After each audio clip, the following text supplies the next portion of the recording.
Bangkitnya Dataran Hitam bab 741 saatnya bertindak. Setelah memberikan perintah mengenai masa depan Otis Silva dan rincian yang harus diikuti untuk misi di tempat dekat Kota Kuning itu, berjam-jam berlalu hingga pertemuan itu selesai. Selain keputusan yang diambil sebelumnya, khususnya mengenai kelompok di Kota Maritim dan dekat Kota Kuning, Minos dan prajuritnya juga telah membicarakan tentang dua kelompok musuh besar lainnya di sekitar Dataran Hitam, yang ada di desa sebelah timur Kota Kering, tempat sebagian besar pasukan keluarga Miller dari 50.000 anggota pertama tentara kontra-revolusi berada, paling tidak menjadi perhatian pasukan Minos. Tindakan kelompok seperti itu akan disabotase oleh anggota keluarga Miller sendiri bila memungkinkan, dan ketika mereka bertemu di medan perang, mereka hanya akan melakukan perkelahian palsu. Jelas, ini hanya berlaku untuk anggota keluarga Miller di tempat itu, yang sudah siap menggunakan beberapa alat identifikasi yang mudah dikenali oleh tentara Black Plain Army. Adapun kelompok musuh besar keempat, yang berada di selatan Kota Kering, dekat Kota Perairan, ini adalah kelompok musuh terkecil dan akan ditangani oleh pasukan keluarga Hayes.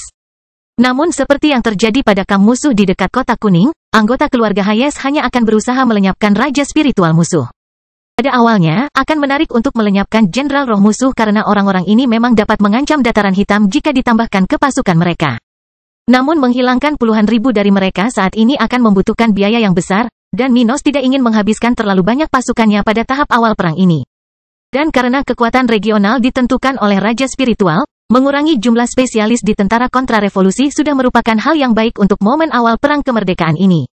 Di sisi lain, ini akan memberi para sersan tentara Dataran Hitam beberapa hari atau minggu lagi sebelum pertempuran mematikan yang berbahaya bagi mereka akhirnya dimulai. Namun, hal ini tidak hanya terkait dengan apa yang terbaik untuk dilakukan di awal perang. Tidak, karena keluarga Hayes baru saja menerima bantuan dalam perang antara mereka dan keluarga Chamber, mereka belum siap untuk sepenuhnya memasuki konflik lainnya. Keluarga ini telah sangat menderita dalam perang melawan House Chamber dan masih membutuhkan waktu berbulan-bulan untuk dapat mengatasi semua masalah yang berhasil lolos. Dan beberapa petinggi keluarga itu masih dalam tahap pemulihan dari pertempuran yang terjadi di Persephone. Akibatnya, perlu waktu lama sebelum kekuatan keluarga ini dapat sepenuhnya terlibat dalam perang Minos melawan keluarga Brown. Oleh karena itu, tindakan terhadap kelompok di dekat Kota Perairan harus lebih ringkas saat ini. Namun Minos, bawahannya, dan sekutunya tahu bahwa cepat atau lambat, akan tiba waktunya untuk bertarung langsung melawan ribuan lawan di tahap kelima. Jadi, dia dan pasukannya sudah bersiap untuk ini. Bagaimanapun juga, ini adalah keputusan-keputusan yang dibuat pada pertemuan ini, khususnya mengenai pos-pos utama musuh. Namun tentara juga akan bertindak melawan kamp musuh yang lebih kecil yang sudah ada di sekitar wilayah ini. Hanya saja kelompok-kelompok tersebut lebih sulit dijangkau karena mereka mempunyai kapasitas mobilitas yang jauh lebih besar dibandingkan dengan pos-pos terdepan yang lebih besar. Jadi, lebih sulit untuk menemukan semuanya, sehingga menyerang mereka. Namun para prajurit pasukan Minos di sekitar Dataran Hitam sudah siap menghadapi orang-orang ini jika mereka ditantang. Dengan itu, tindakan Minos melawan Thomas telah dimulai. 2 hari kemudian, sementara banyak tentara-tentara Dataran Hitam meninggalkan Kota Kering ke tempat yang berbeda. Keadaan di Kota Maritim memanas. Setelah lebih dari 20 hari sejak pasukan musuh mulai berdatangan di tempat ini, jumlah musuh telah melewati jumlah yang dapat diterima. Dengan demikian, pasukan yang dikomandoi oleh Edward sudah siap beraksi. Oleh karena itu, ratusan tentara dari pasukan Minos sudah tersebar di sekitar wilayah kota tempat jebakan itu berada. Ada beberapa jenis jebakan di sekitar kota ini, namun secara umum, jebakan tersebut berada di tempat di mana kelompok musuh terbesar berada. Beberapa tempat memiliki susunan bahan peledak, benda yang akan digunakan untuk menghancurkan tempat di mana kelompok musuh terpadat berada. Di sisi lain, tempat-tempat lain memiliki susunan yang berbeda, bisa dikatakan lebih damai. Terlebih lagi, perangkat semacam itu berada di tempat dengan jumlah musuh yang lebih sedikit, sehingga prajurit Minos dapat bertindak tanpa terlalu mencolok. Namun ada juga individu yang menyamar sebagai anggota organisasi musuh di tempat itu, yang akan menikam rekannya dari belakang pada awal konflik. Dengan itu, kelompok pangkalan rahasia tentara tersebar di sekitar wilayah kepentingan tersebut, menunggu saat untuk bertindak. Beberapa dari mereka akan mengaktifkan jebakan, sementara yang lain berada di sana untuk menghadapi musuh yang lolos dari kematian dengan banyaknya perangkat yang tersebar di sekitar kota ini. Secara khusus, kelompok paling besar dari tentara Dataran Hitam berada di dekat tempat para raja spiritual musuh berada. Edward berada di tempat itu, bersama beberapa prajurit dari pasukan elit dan banyak sersan di akhir tahap kelima. Letnan Edward, bisakah kita melenyapkan berapa banyak musuh di tempat itu sebelum pertempuran? Maksudku, kuharap jebakan itu tidak gagal, atau kita tamat. Kata Barbara sambil melihat sosok Edward, merasakan jantungnya berdebar kencang. Dia adalah anggota pasukan elit yang kuat, tapi itu tidak menghilangkan rasa takutnya. Lagi pula, hanya karena dia memiliki kekuatan yang luar biasa, bukan berarti dia tidak memiliki akal sehat. Dan karena ada 18 raja spiritual dalam pasukan musuh. Mau tak mau dia takut kalau jebakan mereka akan gagal. Aku juga. Kuharap jebakannya tidak gagal, ucapnya sambil tersenyum sepenuh hati, merasa sedikit gugup saat ini. Namun setelah berpikir sejenak, dia berkomentar kepada wanita ini. Tetapi diperkirakan setidaknya setengah dari mereka akan jatuh ke tempat ini sebelum mereka menyadari apa yang sedang terjadi. Sisanya mungkin akan menderita luka dengan tingkat keparahan yang berbeda-beda. Bagaimanapun, itu tidak akan mudah meskipun semuanya berjalan dengan baik. Dia berkata sambil menatap Barbara sambil berpikir. Dia menghela nafas gugup, memproses ide ini. Dia baru bergabung dengan grup ini 2 hari yang lalu. Karena itu, dia tidak mengetahui semua detail teknis mengenai penyergapan besar ini. Setidaknya itu sudah lebih baik daripada situasi saat ini. Dia berkomentar saat dia berada di ruang bawah tanah sebuah gedung bersama Edward dan anggota kelompok lainnya. Tetap di bawah tanah adalah satu-satunya cara agar mereka tidak diperhatikan oleh lawan mereka di tempat ini. Karena itu, mereka dan banyak tentara Minos lainnya di kota ini berada di tempat yang mirip dengan ini, di mana Kopral mengawasi sekeliling, menggantikan para penggarap yang lebih kuat. Lagi pula, prajurit spiritual cukup umum di kota ini. Jadi, tidak aneh jika warga seperti itu ditemukan bahkan di dekat tentara-tentara kontra-revolusi. Oleh karena itu, orang-orang tersebut mengawasi sekeliling sementara orang-orang ini bersiap untuk bertindak. Yah, kita hanya bisa berharap jebakannya bekerja dengan sempurna. Komentar Edward sambil merasa cemas konflik akan dimulai. Mereka benar-benar tidak mengetahui pemicu konflik ini. Namun begitu suara meriam dan ledakan mencapai tempat tersebut, mereka akan tahu sudah waktunya untuk bertindak meskipun mereka tidak berada di tempat yang baik untuk mengamati awal mula semuanya.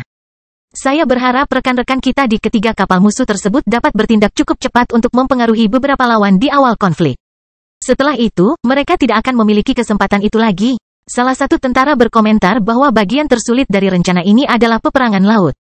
Bangkitnya Dataran Hitam Bab 742 Perang Laut 1.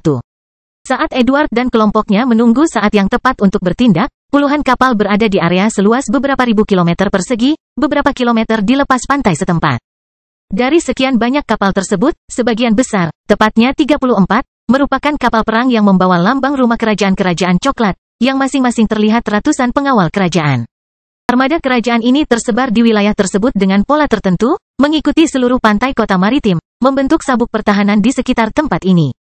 Namun bukan hanya itu kapal yang ada di tempat itu. Bagaimanapun, kota maritim adalah kota pesisir yang fokus pada pengiriman dan penerimaan sumber daya melalui laut. Akibatnya, banyak kapal kargo terlihat di sana, beberapa di antaranya agak jauh dari kota maritim dibandingkan kapal perang tersebut. Mengantri untuk diterima keluar angkasa di bawah perlindungan pasukan lokal. Tapi kadang-kadang, seseorang yang mengamati tempat ini akan melihat lebih dari 10 kapal kargo datang dan pergi dari pelabuhan lokal di daerah di bawah kendali pasukan kerajaan. Namun sementara banyak kapal di sekitar area itu beroperasi dengan cara biasa, beberapa kilometer jauhnya, 17 kapal perang dengan simbol keluarga Collins perlahan mendekati sabuk pertahanan tersebut. Kapal-kapal ini mendekati tempat itu dengan cara yang berbeda dengan kapal-kapal di sekitar kota maritim, datang dari berbagai arah dan berkelompok dengan jumlah yang berbeda-beda. Ada kapal yang berangkat sendiri-sendiri menuju kawasan perlindungan kota maritim tersebut, ada pula yang berkelompok 2, 3, 4 kapal, berangkat dengan arah berbeda dari yang lain. Bagaimanapun, masing-masing kapal perang ini memiliki beberapa lusin orang yang bekerja, beberapa mengenakan pakaian pelaut biasa, tetapi yang lain berseragam penjaga keluarga Collins. Ribuan orang dari keluarga itu telah tewas di tangan para prajurit dari pangkalan Angkatan Laut Black Plain Army. Oleh karena itu, tidak sulit untuk mendapatkan pakaian tersebut. Alhasil, beberapa prajurit yang dikomandani Angela dalam operasi ini mengenakan seragam seperti itu, untuk berjaga-jaga jika ada pihak musuh yang berhasil melarikan diri. Bagaimanapun, di kapal yang sedang menuju sendirian menuju bagian dalam sabuk pertahanan yang diberlakukan oleh pasukan kerajaan di tempat ini. Angela sedang duduk di kursi berlengan di ruang komando kapal perang itu. Dia mengenakan baju besi dengan beberapa simbol keluarga Collins di atasnya. Itu adalah sesuatu yang dia peroleh melalui warisan yang ditinggalkan oleh para raja spiritual yang telah jatuh ke tangan Celeste dalam serangan di pangkalan Angkatan Laut. Namun saat dia duduk di sana, mempersiapkan diri secara mental untuk apa yang akan terjadi, beberapa prajurit dari pasukan Minos sedang memimpin kapal perang itu, siap beraksi kapan saja. Letnan, semua amunisi sudah berada di tempatnya, dan meriam siap ditembakkan. Seorang sersan yang baru saja memasuki ruang komando kapal itu mengatakan ini sambil berhenti di samping Angela.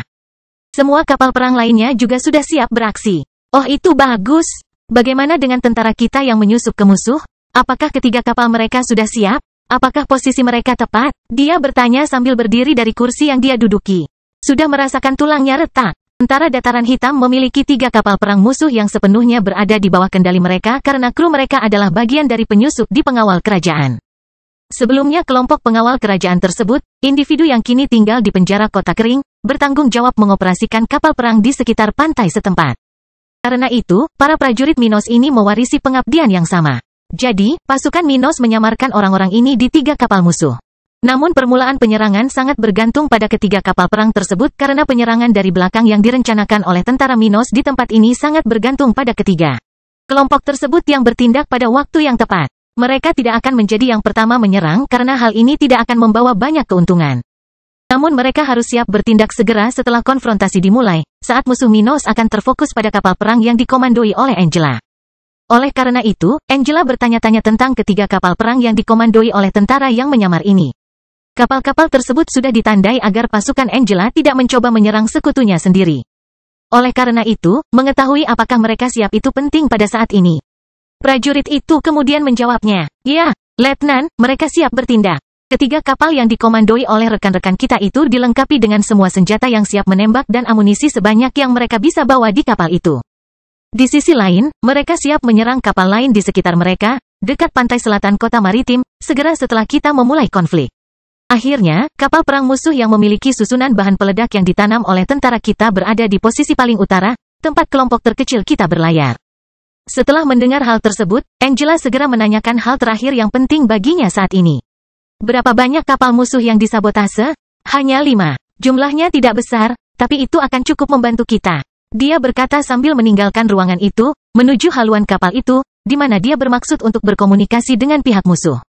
Kelompoknya akan memulai pertempuran laut, tapi tidak mungkin mereka bisa bertindak secara mengejutkan terhadap lawan mereka. Lagi pula, tidak seperti di daratan, laut bukanlah tempat yang mudah untuk disembunyikan, dan kapal perang pasti bisa terlihat dari jarak beberapa puluh kilometer. Sayangnya, jangkauan peluru meriamnya tidak terlalu signifikan. Bahkan susunan kuat yang mendorong bola meriam raksasa hanya dapat membuat mereka menempuh jarak 10 hingga 15 km sebelum kehilangan kekuatan yang diperlukan untuk tujuannya. Oleh karena itu, cukup sulit untuk bertindak secara tiba-tiba dalam pertempuran laut, dan oleh karena itu, strategi lain harus digunakan. Jadi, Angela bersiap untuk berkomunikasi dengan salah satu kapal musuh yang sudah mendekati kapalnya sendiri. Pihak musuh mungkin akan merasa aneh dengan banyaknya kapal perang keluarga Collins yang datang ke kota ini. Namun hal seperti ini bisa saja terjadi. Selain itu, karena keluarga Collins mungkin tidak tahu tentang masalah keluarga Brown dengan Dataran Hitam, pihak lain mungkin saja lewat sini untuk beristirahat dan mengisi bahan bakar. Paling tidak, sebuah keluarga besar dari negara bagian lain, sebuah organisasi yang salah satu keturunannya akan segera mengambil alih kerajaan terkuat di wilayah tersebut. Pantas mendapatkan keuntungan dari keraguan tersebut. Oleh karena itu, salah satu kapal perang itu menuju ke Angela, yang paling dekat dengan sabuk pertahanan di sekitar kota maritim. Ketika kedua kapal perang itu cukup dekat satu sama lain sehingga orang-orang di sana dapat berkomunikasi dengan mudah, Angela menyadari bahwa pihak musuh tidak memiliki raja spiritual. Tapi ini sudah diduga. Lagi pula, dalam peperangan laut, level pelaut tidak akan begitu penting kecuali jika perbedaan kekuatan regional sangat besar atau susunan dan artefak di kapal memiliki level yang lebih tinggi. Karena tidak satu pun dari kondisi ini terpenuhi di wilayah benua tengah ini, tidak ada alasan untuk memiliki raja spiritual di kapal ini. Dan karena bahaya yang terjadi di darat jauh lebih besar, kekuatan utamanya berada di kota maritim dan bukan di sekitar sini. Bagaimanapun, meski dia memasang ekspresi penasaran di wajahnya, Angela adalah orang pertama yang mengatakan sesuatu. Apa yang terjadi di tempat ini? Mengapa ada begitu banyak kapal keluarga Brown di sekitar sini? Apa terjadi sesuatu? Kami datang ke sini untuk memasok sumber daya ke kapal kami. Tapi kemudian kami melihat formasi ini. Mendengar hal tersebut, orang-orang di kapal lain itu saling berpandangan, menyadari bahwa pihak lain belum mengetahui konflik lokal tersebut. Itu bagus, tidak ada kebocoran, dan armada ini datang ke sini tanpa mengetahui realitas setempat. Pemimpin kapal perang keluarga Brown memikirkan hal ini tanpa mengubah ekspresi wajahnya. Ia lalu menatap Angela lebih lama, tidak mengenali identitas wanita tersebut. Namun dia tidak terlalu mementingkan hal ini karena tidak semua spesialis daerah terkenal. Beberapa dari mereka menghabiskan puluhan tahun mengasingkan diri di markas mereka. Oleh karena itu, tidak aneh baginya, seorang kultivator level 43, untuk tidak mengenali orang ini. Dia lalu berkata dengan nada serius, "Nyonya, karena alasan yang tidak dapat kami komunikasikan, pantai kota maritim ditutup untuk pengunjung tanpa batas waktu. Hanya sekutu keluarga Brown yang diizinkan berlabuh di pelabuhan atau taman setempat di area yang berjarak hingga 50 km dari pantai setempat. Oleh karena itu, kami meminta agar Anda dan armada Anda berbalik dan melanjutkan perjalanan menjauh dari daerah ini. Mendengar hal itu, Angela menunjukkan keterkejutannya, menyesali informasi tersebut. Oh, jadi, kota maritim tidak tersedia untuk kita, ya? Sayang sekali. Bangkitnya Dataran Hitam bab 743 Perang Laut 2. Sepertinya kita harus bertahan beberapa hari lagi, komentar Angela kepada orang-orang yang ada di tempat itu dengan ekspresi kesal di wajah cantiknya. Orang-orang di kapal perang lain itu kemudian melihatnya berbalik, berjalan ke bagian dalam kapalnya sendiri sambil memberi perintah dengan suara keras. Beri isyarat kepada personel lainnya untuk mengikuti kita. Kita akan pergi ke kota pantai berikutnya, di kerajaan Cromwell. Dan segera setelah perintah diberikan, beberapa tentara berlarian mondar-mandir di kapal itu. Beberapa melakukan apa yang diperlukan agar kapal dapat mengubah arah, sementara yang lain berlari ke tempat susunan suara berada. Mereka bergegas mengirimkan sinyal suara ke 19 kapal perang lainnya di bawah komando tentara di tempat ini untuk memulai operasi di sini. Dengan itu, tidak lama kemudian susunan suara mulai berbunyi di masing-masing kapal tersebut, beberapa dengan simbol keluarga Collins, yang lain dengan simbol keluarga Brown. Bagaimanapun, sinyal suara ini tidak cukup keras untuk diperhatikan oleh semua orang di area tersebut. Oleh karena itu, hanya orang-orang di kapal tersebut yang memahami apa yang terjadi, sedangkan lawan di tempat itu hanya mengawasi mereka. Kemudian Angela kembali menghadap orang-orang di kapal yang mendekati kapalnya, melambai dan mengucapkan beberapa patah kata, "Baiklah, kami berangkat. Saya harap Anda dapat menyelesaikan urusan Anda dengan cepat. Kota maritim adalah pos penting bagi wilayah kami. Ya, kami akan menyelesaikannya. Pokoknya, selamat tinggal." Tak lama kemudian, mereka menyadari bahwa setiap kapal di armada itu, termasuk yang ditumpangi Angela, sedang bergerak, memutar haluan dari arah timur ke selatan. Saat mereka melihat ini, orang-orang di kapal perang keluarga Brown segera merasa lebih baik dengan hasil tersebut. Aku senang mereka pergi tanpa menimbulkan masalah. Saya pernah mendengar bahwa Collins sangat berani dan suka menunjukkan kemampuan mereka. Namun tampaknya kebenarannya tidak sesederhana itu. Mereka cukup pengertian. Lega sekali mereka pergi, bukan, Kapten? Seseorang bertanya pada pria yang pernah berbicara dengan Angela tadi. Sementara beberapa orang lain di sana memiliki pemikiran yang paling beragam. Ya, tapi itu sudah diduga. Bagaimanapun, kita adalah bagian dari keluarga kerajaan, dan mereka belum sampai di sana. Masalahnya di sini adalah jika mereka sudah mengetahui kekalahan kita di Dataran Hitam. Itu akan memalukan bagi keluarga Brown kita. Kapten kapal berkomentar sambil melihat kapal Angela dan armada lainnya tetap tegak lurus dengan kapal mereka. Memiliki organisasi di negaranya yang memberontak dan menyebabkan kerusakan besar pada keluarga kerajaan adalah sesuatu yang dianggap memalukan di wilayah ini. Hal ini karena masing-masing keluarga kerajaan mempunyai jumlah dan finansial yang besar, sampai-sampai kekuatan regional lainnya hampir tidak memiliki peluang untuk berkembang sedemikian rupa. Meski begitu, jika organisasi bawahan berkembang dan menjadi ancaman bagi keluarga kerajaan, ini hanya berarti dua hal.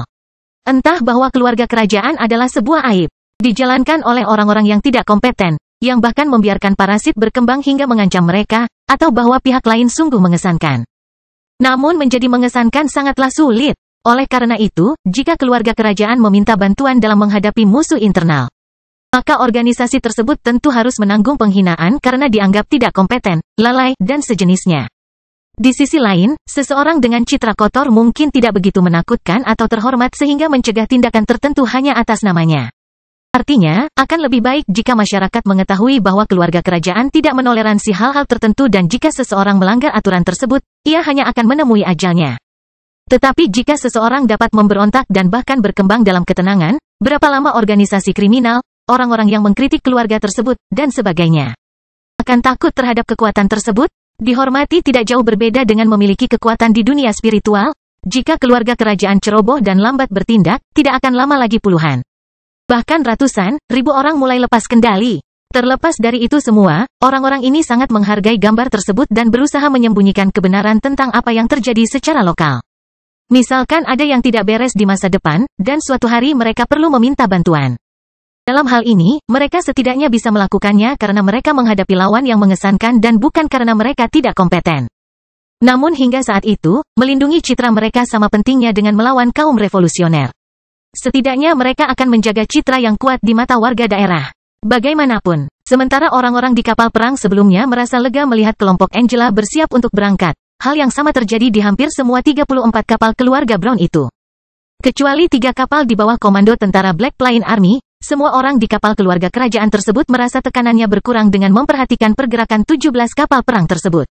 Mereka masih memperhatikan pergerakan para pendatang baru. Namun, mengingat kapal-kapal tersebut sedang bergerak keluar, masuk akal jika tidak terjadi apa-apa di sini.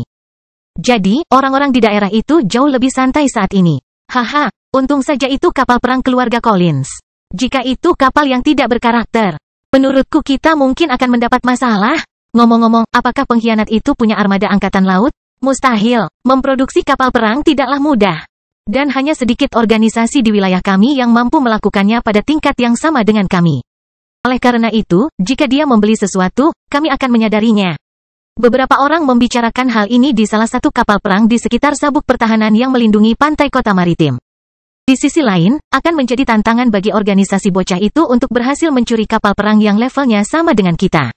Yang paling banyak dia dapatkan adalah kapal bajak laut di.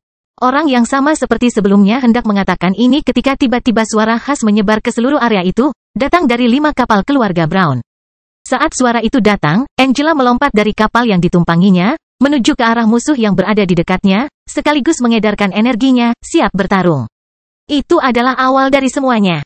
Dan dia tidak bisa melewatkan kesempatan untuk menangkap kapal ini sebelum segalanya menjadi rumit. Dia mungkin tidak cukup kuat untuk melawan peluru meriam atau mencoba menenggelamkan kapal-kapal ini hanya dengan kekuatannya, tapi dia bisa merebut kapal dengan mudah.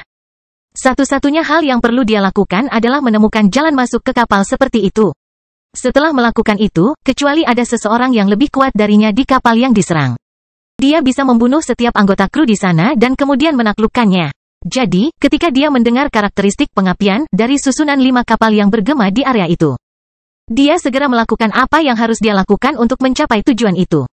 Setelah menyaksikan tingkah mencurigakan Angela, mereka yang berada di kapal perang keluarga Brown tersebut, serta mereka yang berada di sekitarnya, tidak sempat berbicara atau bahkan bereaksi ketika terjadi sesuatu yang mengejutkan. Bom! Hanya dalam 1 detik setelah suara sebelumnya, 5 ledakan dahsyat terjadi di 5 kapal keluarga Brown yang berbeda, khususnya yang berada jauh di utara dalam formasi pertahanan di pantai itu. Benda seperti itu begitu besarnya sehingga kelima kapal itu telah musnah seluruhnya pada saat ledakan terjadi. Sementara itu, air yang berada sekitar puluhan meter dari fokus masing-masing ledakan telah menguap begitu cepat hingga hanya terlihat tirai gas berwarna putih.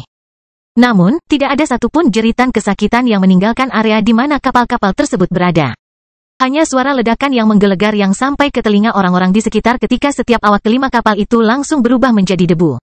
Untuk membuat keadaan menjadi lebih buruk, tepat setelah menyadari ledakan kelima kapal itu, orang-orang di sekitar mendengar suara meriam yang ditembakkan dari berbagai arah. Bangkitnya dataran hitam bab 744 Perang Laut 3.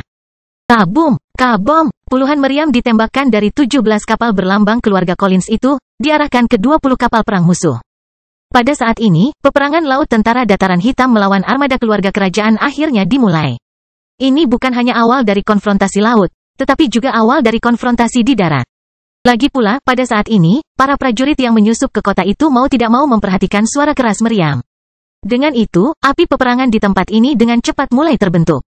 Dengan jeritan ketakutan keluar dari tenggorokan beberapa orang, sementara kebencian terlihat di mata yang lain. Di tengah suara ledakan, tak lama kemudian, para awak kapal yang menjadi sasaran kapal perang pasukan Minos mulai bergerak, mengaktifkan pertahanan dan bersiap untuk berperang.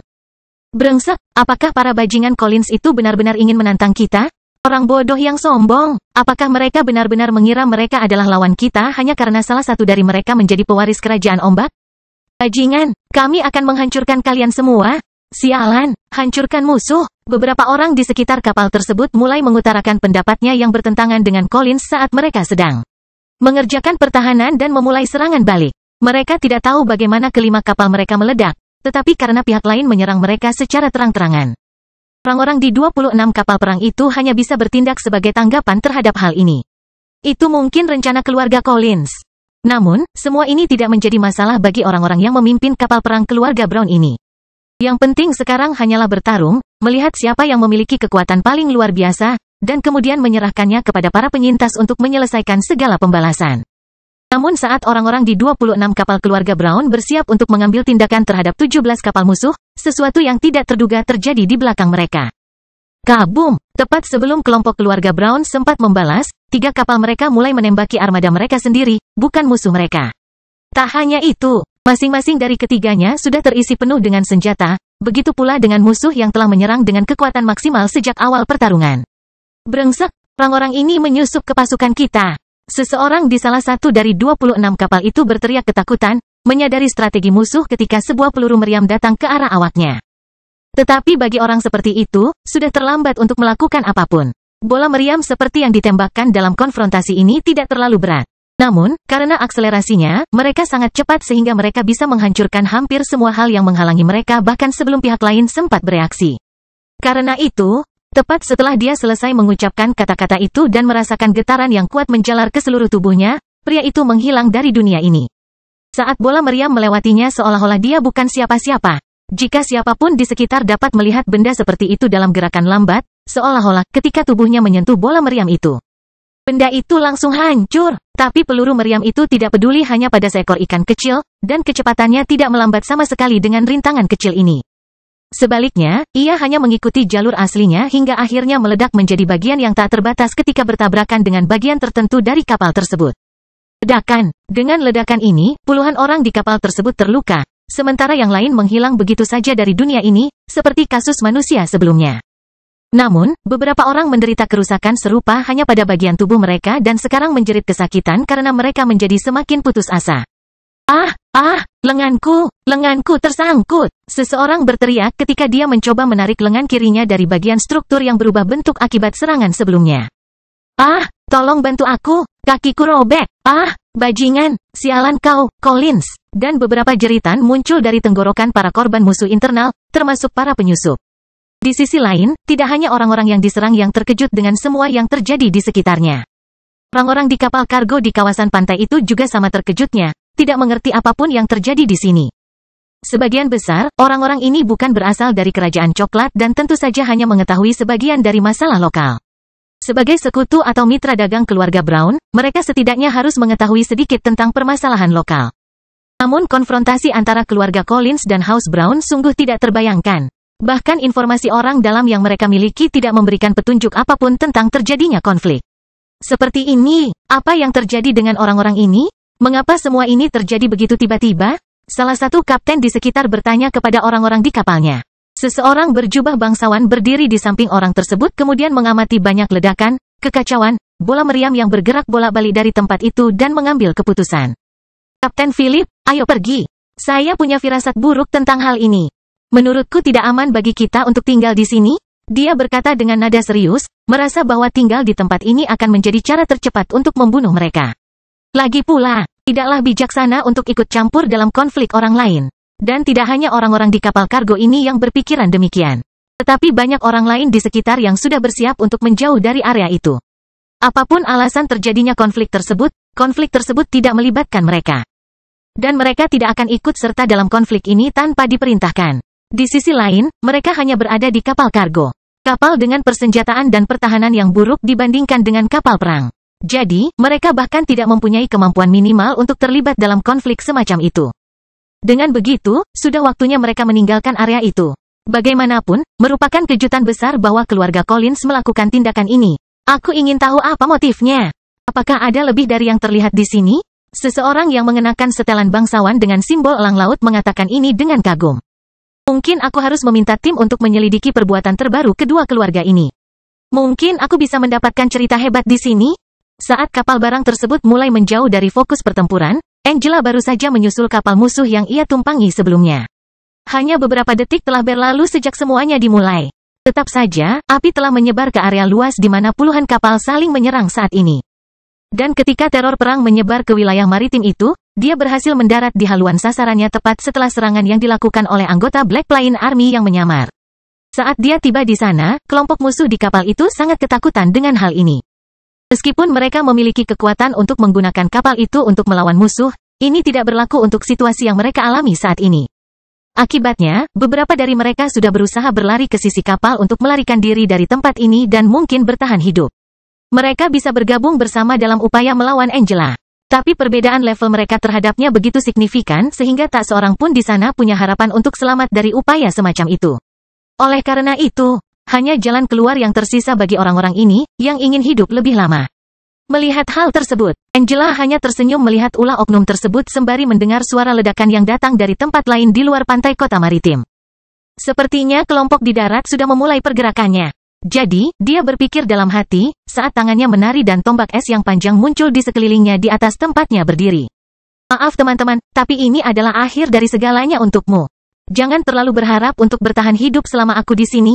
Dia mengatakan ini dengan keras ketika lusinan tombak es mulai terbang ke arah yang berbeda. Dia, atau lebih tepatnya tentara Black Plain sendiri, tidak peduli jika beberapa orang selamat dari serangan ini dan berhasil melarikan diri. Lagi pula, bukanlah hal yang buruk jika konflik antara keluarga Brown dan Collins dimulai. Bahkan perselisihan kecil saja sudah cukup. Tetap saja, tidak ada alasan baginya untuk membiarkan orang-orang di kapal itu melarikan diri ketika dia begitu mudah membunuh mereka. Bagiannya adalah membiarkan beberapa orang melarikan diri, tetapi orang-orang seperti itu harus menaklukkannya sendiri. Dengan begitu, tidak butuh waktu lama hingga suara keputusasaan keluar dari tenggorokan orang-orang tersebut. Bangkitnya dataran hitam bab 745 Perang Laut 4. Dalam sekejap mata, puluhan orang di kapal yang diserang Angela itu sudah tewas. Tubuh mereka tertusuk tombak panjang yang terbuat dari es, ada yang setebal kepalan tangan manusia dewasa. Ada pula yang tipis seperti jari anak-anak. Bagaimanapun, banyak mayat yang ditusuk dengan benda-benda yang diciptakan oleh teknik Angela ini sudah menumpuk di sisi kapal itu, bahkan beberapa di antaranya mengambang di laut. Namun, betapapun kejamnya serangan yang merenggut nyawa mereka, semua mayat itu menunjukkan ekspresi putus asa dan kesakitan, menunjukkan betapa buruknya pengalaman mereka. Mati memang mengerikan, tapi pengalaman mati karena usia tua di ranjang yang dikelilingi oleh anggota keluarga jauh lebih baik daripada jatuh ke dunia bawah setelah bertarung sampai mati. Atau lebih tepatnya, dibantai oleh musuh yang menggunakan teknik yang secara alami menyebabkan rasa sakit yang menyiksa bukanlah hal yang baik sama sekali. Khususnya bagi orang-orang yang terikat pada kehidupan yang ingin terus eksis, seperti halnya hampir semua kultivator di dunia ini. Oleh karena itu, tak satu pun dari orang-orang itu yang bisa merasakan ketenangan setelah bagian tubuh mereka tertusuk tombak Angela. Pada saat yang sama, bagian dalamnya telah terbakar oleh es, komponen utama benda tersebut. Namun semakin banyak wanita ini membunuh di kapal ini, semakin mudah dan cepat pekerjaannya untuk berhasil mengambil alih kapal perang ini.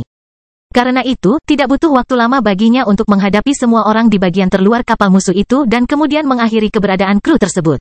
Setelah beberapa waktu sejak konflik ini dimulai, dari 26 kapal musuh yang tersisa sejak awal, 13 kapal lainnya telah tenggelam di kawasan ini akibat serangan 20 kapal pasukan Minos. Namun, pasukan Minos tidak berjuang sekeras ini tanpa menderita. Bagaimanapun, ini adalah perang laut.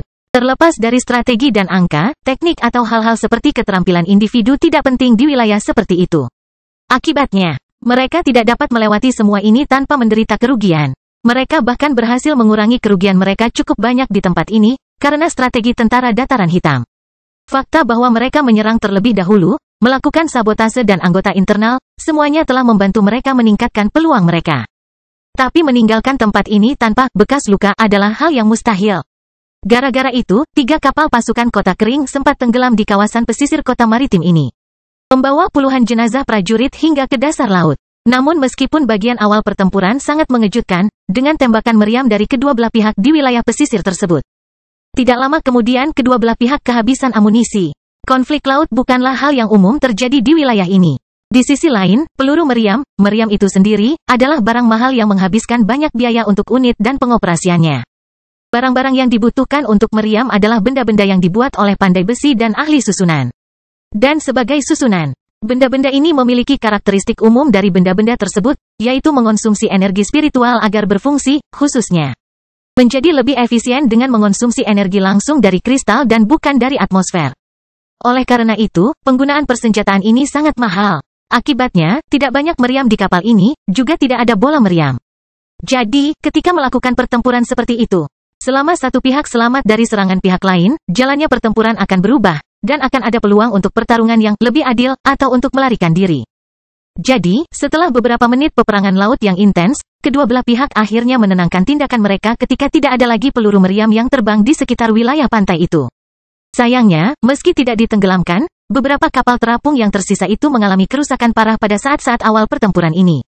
Beberapa hanya mempunyai masalah yang dangkal, sesuatu yang setelah perawatan singkat akan menjadi seperti baru, tanpa banyak kerugian bagi pemiliknya.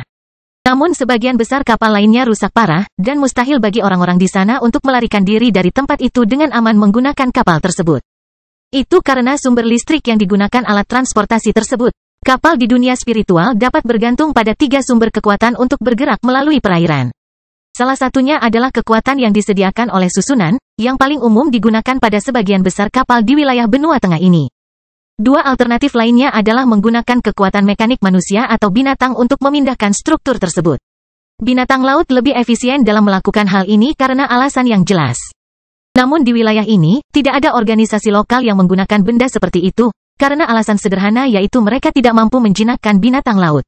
Yang terakhir, masih ada kekuatan manusia dan kekuatan beberapa hewan darat, yang memang bisa membantu, tapi sejauh ini merupakan yang terburuk dari ketiga alternatif tersebut. Oleh karena itu, kapal-kapal yang paling terkena dampak hanya bisa bergantung pada kekuatan manusia, sesuatu yang mungkin tidak menarik bagi para penyintas. Lagi pula, lebih banyak kapal di sisi pasukan Minos yang tersisa dalam kondisi untuk melakukan pengejaran. Alhasil, ketika Meriam berhenti menembak di kawasan pantai itu, tidak butuh waktu lama. Dan terlihat beberapa orang meninggalkan kapalnya. Lebih baik lari saja dari kapal yang tidak mampu membawa mereka pergi dan bertaruh pada kapal yang kondisinya cukup baik agar rangkaian listrik dapat berfungsi. Dengan begitu, dengan cepat awak kapal perang keluarga Brown di tempat ini meninggalkan 10 dari 13 kapal yang tersisa dengan harapan bisa selamat jika bergabung dengan salah satu dari 3 alat angkut yang tersisa. Dengan kondisi yang baik. Sedangkan untuk sisi kapal Minos, hanya 5 di antaranya yang mengalami kerusakan sedemikian rupa, sementara yang lainnya cukup baik sehingga rangkaian listriknya dapat terus berfungsi. Bagaimanapun, di kedua sisi, beberapa orang di masing-masing kapal ini menderita luka-luka dengan berbagai tingkat keparahan, beberapa di antaranya bahkan meninggal. Bagaimanapun, kekuatan kapal tidak bisa dibandingkan dengan tubuh para pembudidaya ini. Dengan demikian, meski sebagian besar awak kapal telah meninggalkan kapalnya, jumlah orang yang berenang di bagian pesisir kota maritim tersebut tidaklah signifikan. Brengsek, penjajah sialan itu sangat kuat. Lihatlah berapa banyak masalah dan korban yang kita alami. Beberapa tentara di salah satu kapal dengan simbol keluarga Collins berkomentar kepada rekan-rekannya sambil berbaring di lantai.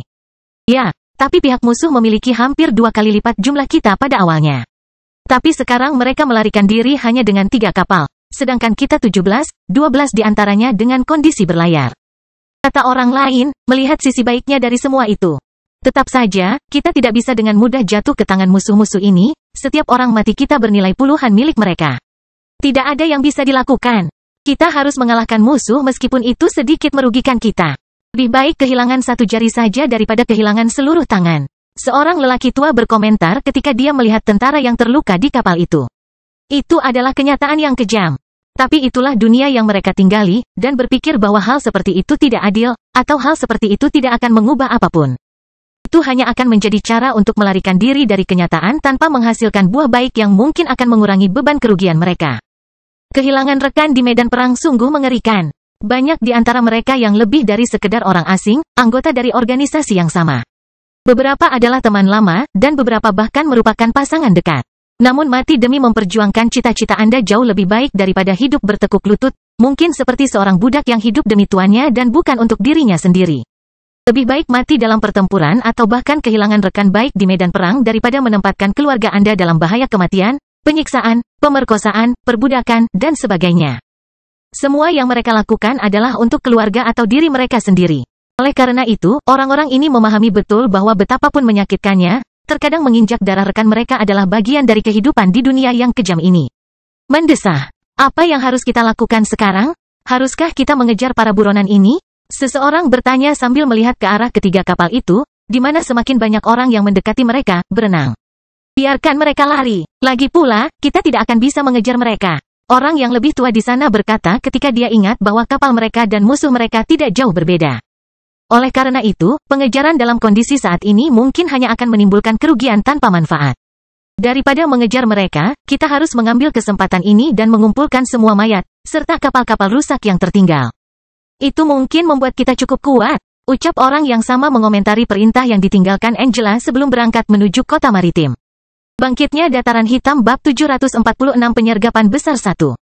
Beberapa menit sebelumnya, saat Edward dan ratusan prajurit Black Plain Army sedang menunggu momen untuk beraksi di terowongan sekitar kota maritim, tiba-tiba terdengar suara keras menyebar ke seluruh area kota ini. Boom! Kemudian terdengar suara ledakan dahsyat dari kawasan laut kota ini. Suaranya sangat keras sehingga setiap orang di kota ini mendengarnya seolah-olah itu terjadi tepat di sebelah mereka. Telah terjadi 5 ledakan, tetapi bagi orang-orang di kota yang berjarak beberapa kilometer ini, sepertinya hanya satu ledakan, kombinasi dari 5 ledakan. Di sisi lain, sesuatu yang begitu mendadak telah menyebabkan ribuan orang di daerah itu menggigil karena dikejutkan oleh hal tersebut. Apa itu tadi? Beberapa orang di sekitar kota ini bertanya-tanya, pada saat yang sama mereka bangun dari tempat mereka duduk, berbaring, atau sekadar menoleh ke arah pantai setempat, penasaran. Namun ketika banyak orang yang berada di dalam gedung mencoba mendekat ke jendela atau keluar ke jalan untuk melihat apa yang terjadi. Mereka yang berada di tempat yang menghadap ke garis pantai justru mata dan mulutnya terbuka lebar karena terkejut. Saat suara itu sampai ke telinga mereka sudah melihat ledakan dahsyat terjadi di bagian paling utara pantai, tempat beberapa kapal perang berada. Hal seperti itu sangatlah ekstrim bahkan dari jarak berkilo-kilometer jauhnya. Orang-orang di kota ini dapat melihat api dari ledakan tersebut mencapai ketinggian melebihi gedung-gedung tertinggi di kota ini. Itu sungguh mengesankan. Bagi orang-orang yang berjalan di jalan-jalan dalam tanpa pemandangan laut, jika mereka melihat ke arah itu, ke langit di atas gedung-gedung, mereka akan melihat sesuatu yang mirip dengan bintang kedua yang muncul di langit dan kemudian meledak. Ledakannya begitu kuat sehingga tsunami cahaya yang hebat menyebar ke seluruh wilayah itu. Sesuatu yang mampu membutakan selama beberapa menit bagi mereka yang berada di bawah tahap kedua, yang melihat ke arah itu. Terlebih lagi, panas dari cahaya ini sangat tinggi sehingga menghasilkan gelombang panas yang sangat energi dan panas sehingga membakar segala sesuatu dalam jarak ratusan meter dari fokus ledakan. Namun hal seperti itu hanya berlangsung beberapa sepersekian detik hingga asap dalam jumlah besar dengan cepat menutupi kobaran api. Apa itu? Apa yang terjadi? Kapal kita baru saja meledak. Bagaimana itu bisa terjadi? Beberapa tentara dari tentara kontra-revolusi yang telah melihat hal seperti itu bertanya-tanya. Menarik perhatian orang-orang di sekitarnya. Namun ketika ribuan orang di kota ini mulai merasakan pertanda buruk, gelombang kejut yang dahsyat tiba di kota itu, hal itu belum cukup merusak infrastruktur setempat, karena bangunan yang dibangun oleh para penggarap memang kokoh. Namun bagi masyarakat lemah di dekat pantai setempat, terutama yang berada jauh di utara, banyak dari mereka yang tersungkur ke tanah karena hal tersebut. Apakah mereka menyerang kita? Tidak mungkin. Apakah perang sudah mencapai kota kita? Tetapi pasukan kerajaan baru saja tiba di sini?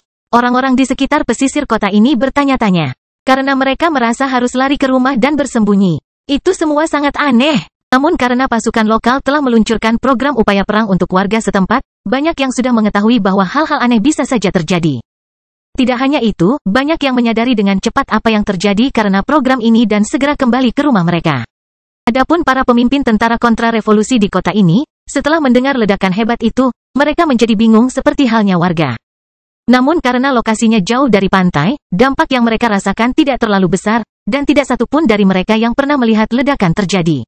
Namun, mereka segera menghentikan apa yang mereka lakukan di stasiun pusat itu, khawatir tentang apa yang mungkin terjadi. Namun sebelum mereka meninggalkan tempat itu, suara meriam mengikuti ledakan sebelumnya, memperjelas bagi mereka bahwa ratusan senjata tersebut sedang digunakan pada saat itu. Apakah kita sedang diserang? Kemudian, setelah mendengar awal dari rangkaian tembakan meriam, salah satu raja spiritual di postingan ini bertanya dengan lantang, terkejut dengan itu semua. Sebelumnya, mereka mengira telah terjadi suatu kejadian di sebuah bangunan setempat karena tidak ada satupun dari mereka yang dapat membayangkan ledakan di laut dapat terdengar dari sini.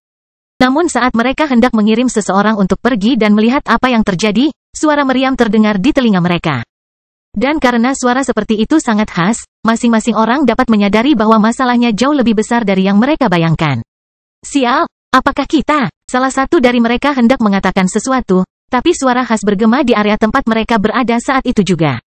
Tidak mungkin, pikiran orang-orang di tempat itu melayang ketika mereka mendengar suara khas dari aktivasi susunan ledakan yang terdengar di sana. Namun sudah terlambat bagi mereka untuk lari atau bahkan membela diri. Setelah diaktifkan, susunan seperti itu dapat beroperasi secepat jentikan jari. Kemudian, boom, boom, boom. Saat itu, puluhan ledakan dengan berbagai intensitas terjadi hampir bersamaan. Beberapa pos tentara kontra-revolusi di sekitar kota maritim tiba-tiba dilanda ledakan dahsyat yang menimbulkan efek gempa kecil sekitar puluhan kilometer persegi. Secara berurutan, efek serupa dengan apa yang terjadi selama ledakan di laut terjadi di kota ini, dengan beberapa bangunan dihancurkan secara langsung oleh ledakan susunan yang diaktifkan dari jauh oleh tentara Minos. Di sisi lain, meskipun sebagian bangunan yang menjadi pusat ledakan telah hancur, ratusan bangunan di sekitar lokasi tersebut mengalami kerusakan. Gempa buatan tersebut telah menimbulkan retakan besar pada dinding bangunan yang paling dekat dengan ledakan. Dan kedua, mereka semakin terkena dampak gelombang kejut yang kuat, yang memecahkan kaca hampir setiap rumah di kota itu. Bantu aku, sialan, atap rumahku roboh menimpa gerobakku. Kakiku terjepit, tolong aku. Seseorang berteriak saat melihat rumahnya mulai terbakar akibat gelombang panas yang ditimbulkan oleh ledakan di sekitar area tempat dia berada. Dan dengan itu, banyak jebakan yang disebarkan di sekitar kota ini oleh tentara-tentara dataran hitam telah diaktifkan sepenuhnya, menyebabkan kekacauan di sekitar sini. Tidak semuanya merupakan tipe peledak. Tetap saja, hal-hal inilah yang menyebabkan keributan paling besar di kota ini, menciptakan simfoni medan perang yang khas. Mula-mula terdengar suara ledakan, lalu terdengar jeritan kesakitan dan teriakan minta tolong. Setelah itu, ketika bau mengerikan dari mayat-mayat yang terbakar tercium di udara, suara euforia yang datang dari dalam tenggorokan ratusan orang menambah semuanya. Bunuh penjajah sialan itu, untuk dataran hitam. Kemudian para prajurit Minos akhirnya mulai beraksi, berlari ke arah musuh yang selamat, mereka yang tidak berada di dekat fokus ledakan. Atau nyaris lolos dari jebakan di sekitar kota ini. Tidak ada seorang pun yang tersisa di terowongan yang dibangun oleh tentara, dan sekelompok tentara sudah terlihat di jalan-jalan setempat mengaktifkan teknik mereka sambil mulai bertarung. Hal yang sama juga berlaku bagi para prajurit yang menyusup ke pasukan musuh, mereka yang telah menikam rekan mereka dari belakang. Ketika pertempuran mulai menyebar ke wilayah luar kota ini, musuh-musuh kuat yang berhasil selamat dari jebakan akhirnya berdiri di tengah-tengah reruntuhan setempat, terluka, terkejut. Semua ini sangat tidak terduga bagi orang-orang ini. Lagi pula, bagaimanapun caranya, mereka berada di dalam markas mereka sendiri karena mereka telah mengubah kota ini menjadi seperti itu. Namun, dalam semalam, mereka diserang dari dalam markas mereka. Itu sama sekali tidak terduga bagi orang-orang ini. Kotoran, para pemberontak sialan itu menyusup ke kota maritim sebelum kita datang ke sini. Salah satu raja spiritual yang masih hidup berkata dengan nada serak sambil merasakan beberapa luka di sekujur tubuhnya. Namun, saat dia mengatakannya dengan lantang, rombongan Edward tiba di lokasi tersebut, melewati tirai debu dan asap yang mengelilinginya. Bangkitnya Dataran Hitam Bab 747 Penyergapan Besar 2. Dalam sekejap mata, Edward, Barbara, dan 40 tentara lainnya muncul di tempat para pemimpin pasukan musuh sebelumnya berada. Tempat itu telah menjadi tumpukan puing, di mana beberapa mayat terlihat di tengah debu abu-abu yang menutupi sekitarnya. Debu ini merupakan sisa dari apa yang terbakar oleh api ledakan sebelumnya. Adapun mayat-mayat itu, mereka adalah milik raja spiritual yang terbunuh dalam serangan itu. Itu karena, jenderal spiritual atau kultivator tingkat rendah bahkan tidak bisa meninggalkan mayat setelah ledakan itu, yang menargetkan raja spiritual di tempat ini. Tidak semua susunan peledak yang digunakan dalam operasi ini sama, tapi yang digunakan di tempat di mana ahli musuh berada adalah yang tingkat tertinggi. Dengan demikian, orang-orang di bawah tahap ke-6 yang ada di sini telah musnah seluruhnya. Jadi, terdapat banyak sekali debu di udara dan di sekitar puing-puing tempat ini. Ditambah dengan asap yang tertinggal akibat ledakan, sehingga sulit untuk melihat beberapa meter di sekitar tempat itu. Karena itu, 7 raja spiritual yang selamat dari serangan sebelumnya hampir tidak dapat melihat kelompok Edward yang baru saja tiba di tempat itu. Oh, hanya 7 yang selamat. Barbara berpikir dalam hati, memperhatikan orang-orang itu saat dia berlari menuju salah satu dari mereka, bersiap untuk mengambil nyawa itu. Kelompok musuh di kota maritim sebelumnya memiliki 18 raja spiritual. Namun, 2 di antaranya tidak berada di tempat tersebut saat ledakan terjadi. Alhasil, dari 16 orang, hanya 7 orang yang selamat. Dan karena perbedaan ini cukup besar untuk dihadapi oleh kelompok Edward, wanita itu mau tidak mau merasa lega karena hal terburuk yang menimpa mereka tidak terjadi di sini. Setidaknya mereka tidak perlu melawan semua ahli itu, seperti yang akan terjadi jika ada yang tidak beres dan mimpi buruk terburuk mereka menjadi kenyataan. Bagaimanapun, dia dan orang-orang di kelompok itu sedang berhati-hati saat ini. Lagi pula, meski musuh mereka terluka, kebanyakan dari mereka berada pada level yang jauh lebih tinggi daripada mereka. Tapi itu sudah diduga, yang terlemah di sini tidak diragukan lagi akan menjadi yang pertama mati dalam situasi sebelumnya, di mana kelangsungan hidup bergantung pada kekuatan tubuh mereka. Tentu saja, ada pengecualian. Karena seseorang yang cukup beruntung berada sedikit lebih jauh dari pusat ledakan atau mampu mempertahankan diri dengan cara tertentu bukanlah suatu kemungkinan yang mustahil. Tapi hal seperti itu hanyalah pengecualian, dan seperti yang diharapkan, hal itu tidak sering terjadi. Khususnya, di tempat ini, hanya yang terkuat yang bertahan. Dari individu-individu tersebut, yang terlemah berada di level 53, sedangkan yang terkuat berada di level 56.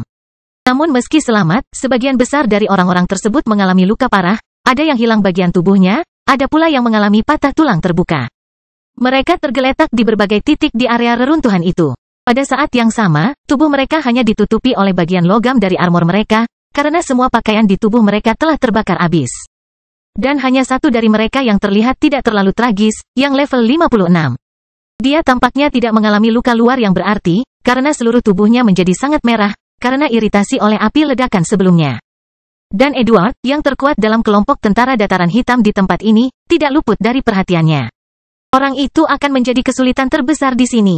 Dia merenung sambil berjalan melewati puing-puing itu, bersiap untuk bertindak secara khusus melawan individu itu. Tetapi dia mungkin mengalami beberapa luka dalam, dan cadangan energinya tidak penuh. Dia kemudian memberi isyarat kepada tentara terdekatnya, menunjukkan bahwa dia sendiri yang akan menahan orang itu dan tentara lainnya harus melenyapkan musuh lain sebelum membantunya. Menyadari hal tersebut, Barbara mengangguk ke arah Edward dan akhirnya mulai mengedarkan energinya untuk mencoba menyerang salah satu musuh yang paling terluka di tempat ini. Prajurit lainnya dengan cepat mengikuti kedua individu ini, membagi diri menjadi kelompok-kelompok dengan jumlah berbeda. Sesuatu yang mereka anggap perlu untuk menghadapi setiap musuh yang masih hidup. Perbedaan level di sini sungguh signifikan, dan meskipun beberapa lawan terluka parah, mereka mungkin mampu menciptakan serangan yang cukup kuat untuk mengancam nyawa prajurit Minos. Akibatnya, orang-orang ini menghadapinya dengan hati-hati, dan kemudian, serangan 42 tentara dari tentara dataran hitam mulai terbentuk di udara. Sehingga memulai pertempuran di sekitar kota maritim. Pedang darah, tinju menyala, kosongkan tinju, ketika para prajurit Minos mulai menyerang lawan mereka.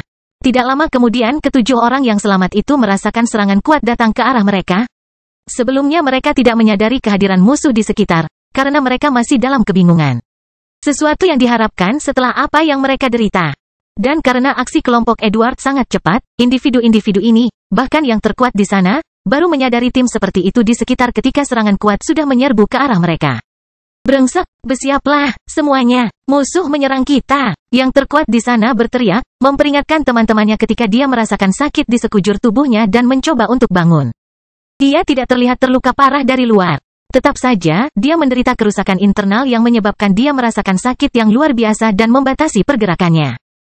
Namun meski dalam situasi seperti itu, indranya masih tajam. Ia berhasil bereaksi sambil menekan rahangnya, mencoba menahan rasa sakit di tubuhnya dan mengaktifkan tekniknya.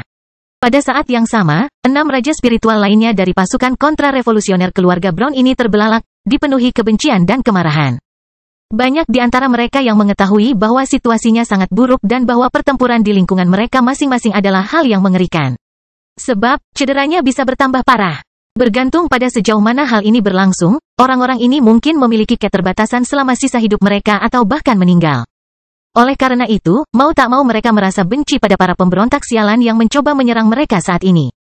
Apalagi mengingat orang-orang seperti itu jauh lebih lemah dari mereka. Brengsek. Orang-orang terkutuk itu mungkin ada di sini untuk mengorbankan diri mereka sendiri dan dengan demikian membuat situasi kita menjadi lebih buruk. Langkah yang luar biasa. Bocah Minos, kamu jauh lebih baik dari yang kami harapkan. Salah satu dari mereka berkata dengan lantang sambil memikirkan arti dari tindakan ini, sementara di saat yang sama. Dia hampir tidak bisa menggerakkan tubuhnya. Orang Bumpkins, menurutmu apakah aku tidak mampu membunuhmu dalam situasiku? Orang lain bertanya-tanya ketika dia gemetar kesakitan. Mencoba untuk mengambil posisi bertahan dan mungkin melakukan serangan balik terhadap lawan-lawan itu. Sial baginya, meskipun musuh-musuhnya jauh lebih lemah darinya dalam hal level, mereka sama kuatnya dengan pakar regional di bagian awal tahap ke-6. Dan sama seperti dalam situasi lainnya. Hal itu tidak akan cukup untuk menakuti orang-orang setingkat bawahan atau pengikut keluarga Brown, itu sudah cukup untuk menempatkan mereka dalam bahaya saat ini. Penjajah, kamu seharusnya tidak datang ke sini. Salah satu sersan mengatakan ini dengan keras sambil melemparkan kapak raksasa ke udara, ditujukan ke dada orang itu. Prajurit lain yang menyerang orang itu kemudian membuat serangkaian gerakan tangan, menyebabkan rantai merah panjang menjalar ke pergelangan tangan dan pergelangan kaki pria itu. Dia kemudian menatapnya dengan dingin dan berkomentar. Satu-satunya nasib mereka yang menentang kita adalah kematian. Penjajah, mari kita lihat kemampuanmu. Prajurit lainnya berkata sambil menggunakan palu untuk menyerang udara di hadapannya, menciptakan serangkaian gelombang kejut menuju sasarannya. Bajingan sialan, kalian sangat jantan berbicara seperti itu kepada orang-orang yang praktis lumpuh. Salah satu raja spiritual berkata, akhirnya berhasil berdiri dan meludah ke tanah. Ayo, serangga, ucapnya sambil mengangkat tangan dalam posisi bertahan sambil berusaha menyeimbangkan dengan satu kaki. Dengan begitu, tidak butuh waktu lama, dan pertempuran mulai memanas. Karena sebagian besar orang di sana menyerang dengan segala yang mereka miliki, dan sisanya berusaha mempertahankan diri, melakukan serangan balik ketika mereka bisa. Bangkitnya Dataran Hitam Bab 748 Penyergapan Besar 3. Astaga! Tiba-tiba, bilah kapak ganda yang dipegang oleh salah satu sersan di area sekitar kota maritim itu mengiris secara horizontal ke arah leher sasarannya. Lihat ini, Raja Spiritual gemetar ketakutan. Pada saat yang sama, banyak luka di tubuhnya semakin parah, seolah-olah tubuhnya sendiri berusaha melumpuhkannya. Tapi hal seperti itu bukanlah pilihan baginya karena dia pasti akan dibunuh oleh 6 prajurit tentara Dataran Hitam yang sedang berperang melawannya sekarang. Namun, dia, seorang Raja Spiritual level 54 yang kuat, tidak ingin jatuh ke tempat ini di tangan Jenderal Spiritual belaka, orang-orang yang menggunakan trik kotor untuk bertarung. Itu akan menjadi aib baginya. Seorang bawahan bermartabat dari keluarga Brown, seseorang yang telah berhasil mengabdi pada organisasi itu sepanjang hidupnya. Dengan itu, dia menggunakan banyak hal yang dia miliki saat ini untuk menekan rasa sakit di sekujur tubuhnya yang berusaha mencegahnya bertarung. Namun, di sisi lain, dia terus-menerus mengedarkan energinya melalui perisai emas, yang melaluinya teknik pertahanannya bekerja. Orang ini telah kehilangan lengannya setelah serangan sebelumnya dan mengalami beberapa luka lain di sekitar tubuhnya terkait dengan kejadian tersebut. Namun yang lebih buruk lagi, ketika menghadapi 6 lawan ini, dia menemukan bahwa orang-orang ini jauh lebih kuat dari yang seharusnya. Akibatnya, setelah beberapa menit melawan ke-6 orang itu, dia mendapatkan beberapa luka dangkal, yang telah menodai seluruh armor emasnya dengan darahnya sendiri. Sementara itu, kulitnya yang sudah tua hampir tidak terlihat, meski saat ini ia tidak mengenakan pakaian apapun. Sebaliknya, warna tanah yang jingga, ditambah darahnya dan abu rekan-rekannya, itulah yang terlihat di kulit pria ini saat dia berjuang melawan ke-6 orang itu. Dentang, jadi, sekali lagi, dia berhasil mempertahankan diri dengan menempatkan perisainya pada ketinggian dekat dengan kepalanya sementara benda seperti itu menghentikan bilah senjata lawan. Pada saat yang sama, dia bersiap untuk melompat mundur, mencoba melancarkan serangan kaki terhadap lawannya yang lain, yang sudah berada di sekitarnya mencoba menyerangnya. Namun, saat dia mencoba melakukan serangan balik terhadap lawannya lagi, pria ini tidak beruntung. Sebaliknya, dia dipukul tanpa ampun oleh tombak es. Dia tidak menyadari hal seperti itu datang ke arahnya. Dan karena benda itu jauh lebih kuat daripada yang bisa dia tahan ketika benda seperti itu menyentuh pertahanannya, mereka retak hingga tidak ada yang bisa melindunginya lagi. Saat itu juga, tombak es menembus tubuhnya, datang dari punggungnya dan keluar melalui dada kirinya, setinggi jantungnya. Dia kemudian jatuh tertelungkup ke tanah. Merasakan sakit yang luar biasa, tetapi saat dia menjerit, darahnya mulai mengalir keluar dari mulutnya tak terkendali, menyebabkan dia batuk seteguk isi merah tua. Tapi dia bukan satu-satunya yang mengalami situasi ini. Saat orang ini perlahan-lahan mati sambil merasakan campuran sensasi nyeri di tubuhnya serta rasa terbakar di organ dalamnya. Beberapa temannya di tempat itu juga menderita hal yang sama. Sementara itu, seorang wanita berambut putih berlari mengelilingi area itu sementara puluhan tombak es berterbangan di sekitarnya atas perintahnya. Siapa orang ini? Musuh lainnya. Individu terkuat di sana bertanya dengan keras ketika dia mencoba untuk berpaling dari Edward dan melihat ke arah di mana Angela baru saja tiba. Setelah meninggalkan kapalnya lebih awal, wanita ini berlari dengan segala yang dimilikinya menuju tempat ini, di mana dia tahu seharusnya musuhnya adalah Raja Spiritual. Dan setelah tiba di tempat ini dan menemukan 6 musuh yang masih hidup bertarung dengan tentara-tentara Dataran Hitam, dia tidak bisa melewatkan kesempatan untuk menggunakan gangguan musuh untuk melawan mereka. Dia telah mengaktifkan teknik serangan utamanya, membantu para prajurit itu menghadapi 4 dari 6 raja spiritual yang masih hidup di tempat ini sekaligus. Yang ketujuh sudah jatuh ke tangan Barbara, jadi Angela berkurang 1 musuh di tempat ini. Bagaimanapun, setelah langkah tegasnya, Angela telah mengubah situasi pertarungan secara radikal. Sebelumnya, tentara Black Plain Army memiliki keuntungan di tempat ini. Tapi itu tidak berarti pertarungannya mudah. Lagi pula, meski terluka, musuh di sini jauh lebih kuat dari mereka. Dan meskipun kolektif mereka menguntungkan mereka, para prajurit ini masih harus berjuang lebih lama sebelum mereka mendapatkan hasil yang paling mungkin dari konfrontasi ini. Namun, menang lebih cepat bukanlah hal yang buruk, dan ketika orang-orang ini menyadari kedatangan Angela, mereka tidak bisa menahan senyum lega. Angela kemudian melihat dengan tegas ke arah Raja Spiritual level 56 itu tanpa melihat ke arah prajurit di tempat ini dan berkata, Edward dan Barbara akan menghadapi lawan level 55 itu. Kalian semua dibubarkan. Bantu prajurit lainnya dalam pertempuran di bagian lain kota. Dia berkata sambil bersiap melawan lawan itu. Keuntungannya menguntungkannya, tapi dia harus berhati-hati. Itu karena setelah sebelumnya melawan awak salah satu kapal perang musuh, serta berlari sejauh ini, dia telah mengeluarkan banyak energinya. Akibatnya, meski lawannya terluka dan kelelahan, keunggulannya atas lawannya tidak sebesar jika mereka berdua berada di puncak. Tapi tidak hanya itu. Konflik di sekitar kota ini tidak hanya melibatkan pemusnahan raja spiritual ini. Tentara juga tertarik untuk melenyapkan sebanyak mungkin jenderal spiritual musuh. Jadi, bahkan setelah menghadapi dua musuh yang tersisa ini, dia dan dua rekannya dari tentara masih harus bertarung di kota ini. Untuk melakukannya, dia perlu menghemat energinya. Bagaimanapun, setelah mendengar perintah yang keluar dari mulut Letnan level 55 ini, para prajurit di sekitar tidak butuh waktu lama dan segera mulai melarikan diri dari sana. Sudah waktunya bagi mereka untuk bergabung dalam pertempuran di sekitar kota maritim. Di sisi lain, Edward dan Barbara segera berlari menuju musuh level 55 itu. Menyerahkan yang terkuat di sana kepada Angela. Sialan kau, Nona. Sialan Minos Stuart, kamu menang kali ini, pemberontak. Tetapi begitu Yang Mulia mengetahui tindakan Anda, tidak akan lama lagi dia akan mengambil tindakan terhadap bocah nakal yang mengira dia sudah menjadi laki-laki. Jadi, individu level 56 itu berkata dengan marah sambil bersiap menghadapi kematiannya. Dia percaya pada akhirat dan tidak mempunyai apapun untuk mengorbankan dirinya. Terlebih lagi, seperti yang dialami seseorang, dia tahu dia tidak bisa mengalahkan wanita ini hanya dengan melihat serangan Angela sebelumnya. Ia bahkan bisa bertahan lama, namun cepat atau lambat, nyawanya akan direnggut oleh Angela.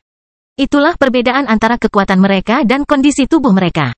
Meski begitu, pria ini sama sekali tidak takut akan kematiannya. Bukan karena dia tidak punya keterikatan pada kehidupan, tapi karena dia sudah hidup lebih dari 1000 tahun dan tidak punya harapan untuk hidup lebih lama lagi. Meskipun dia ingin terus hidup, mungkin memiliki kesempatan berbuat lebih banyak untuk keluarga dan kerajaannya, bagi banyak orang, saatnya tiba ketika tidak ada lagi cahaya di ujung terowongan. Akan tiba saatnya di mana tidak ada jalan keluar lagi, di mana hanya orang yang benar-benar bijaksana yang memiliki kesempatan untuk melampaui kegelapan kematian yang dalam dan tidak berarti. Tidak ada bedanya apakah dia menerimanya atau tidak. Nasibnya sudah ditentukan. Keputusasaan bukanlah sebuah jawaban karena tidak ada bedanya pada proses secara keseluruhan. Dan karena pria ini memahami semua ini dengan sangat baik, dia hanya menerima kenyataan, bersiap secara psikologis untuk akhir hidupnya. Karena itu, dia bisa mengucapkan ancaman terakhirnya dengan tenang sambil menatap mata Angela dengan dingin, seolah dia meninggalkan bekas mental pada wanita tersebut. Ceka, Angela kemudian mengambil salah satu tombak es di tangannya dan bersiap berlari ke arah pria itu. Katakan apa yang kamu mau, Leslie, dari benteng abu-abu. Tapi jangan salah, Raja Brown meninggal saat dia memutuskan untuk bergerak menuju dataran hitam. Astaga, bangkitnya dataran hitam bab 749 hasil 1.